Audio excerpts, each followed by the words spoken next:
Hello, and today on Kim Reads, we will be reading The Bearenstain Bears Forget Their Manners. Please and thank you help quite a lot to make a polite bear out of one who is not. There was trouble in the big tree house down a sunny dirt road deep in bear country. Trouble with manners. The bear family's trouble with manners was that they forgot them.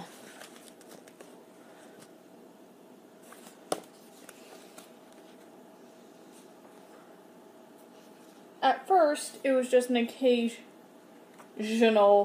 please or thank you that was forgotten. But then there was a rude push without an excuse me. Then a reach across the table instead of a please pass the broccoli.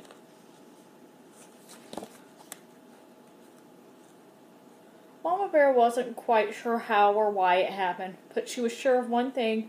Whatever the reason, the bear family had become a pushing, shoving, name-calling, ill-mannered mess. At the table, it was even worse. There was a grabbing, mouth-stuffing, food-fighting, kicking under the table super mess.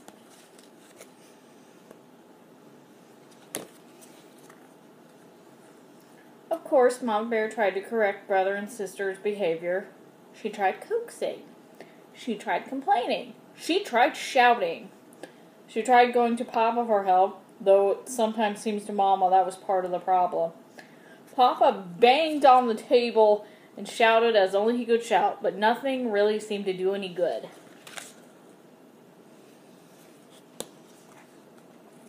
Mama didn't like what was happening to her family.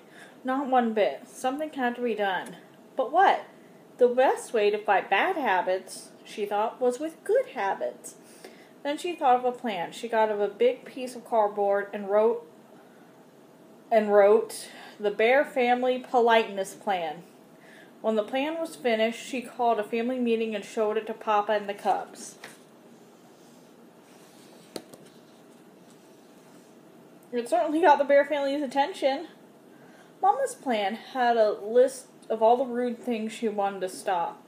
Beside each one was a penalty, a job or a chore that went with it. If you forgot a please or a thank you, you had to sweep the front steps. If you pushed or shoved, you had to beat 2 rugs. If you got caught name-calling, you had to clean the whole cellar.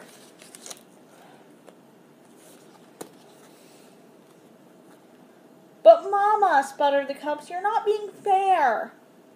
It seems to me, she said, that you're the ones who aren't being fair, to yourselves or anyone else. That's what manners are all about, being fair and considerate. Manners are also very important. They help us get along with each other. Why, without manners... Your mom is absolutely right, interrupted Papa. Thank you, Papa, for your comment, but interrupting is number 3 on the rude list, and the penalty is dusting downstairs, Mama said and handed him the feather duster.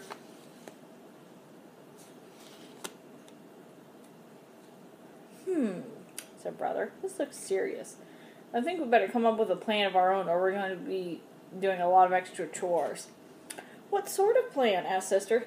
Well, he said, instead of being polite, we'll be super polite. We'll please and thank you, Mama, so much that Mama will get fed up and call the whole thing off. Yes, said Sister. We'll be so polite she won't be able to stand it.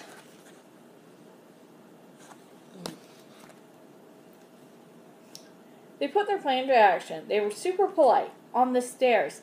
After you, Sister dear. Thank you, dear brother. In the hall.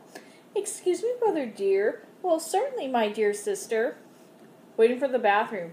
Terribly sorry to keep you waiting. Think nothing of it, my dear. But it didn't work out the way they expected. Mama didn't get fed up at all. And after a while, Brother and Sister forgot about being super polite and just were polite. At the table. Ask the honey, please. Certainly. In their room. Would you like me to pick up your toys? Thank you very much. In the yard. Oops, sorry, I didn't mean to bump into you. That's all right, no harm done. And it turned out that Mama had been right. Things did get more smoothly. Once they got into the good manners habit, they didn't even have to think about it. But it wasn't so easy for Papa. He was the one who got fed up. It's a little harder to change your habits when you're older. He had to do quite a few extra chores for forgetting his manners. I've got to get out of this house, away from this politeness plan, he said as he drove family along the highway on the trip to the supermarket. Manners and courtesy are just important away from home, especially on the road, said Mama as they stopped at a stop sign to let pedestrians and other cars pass. They let us drive safely.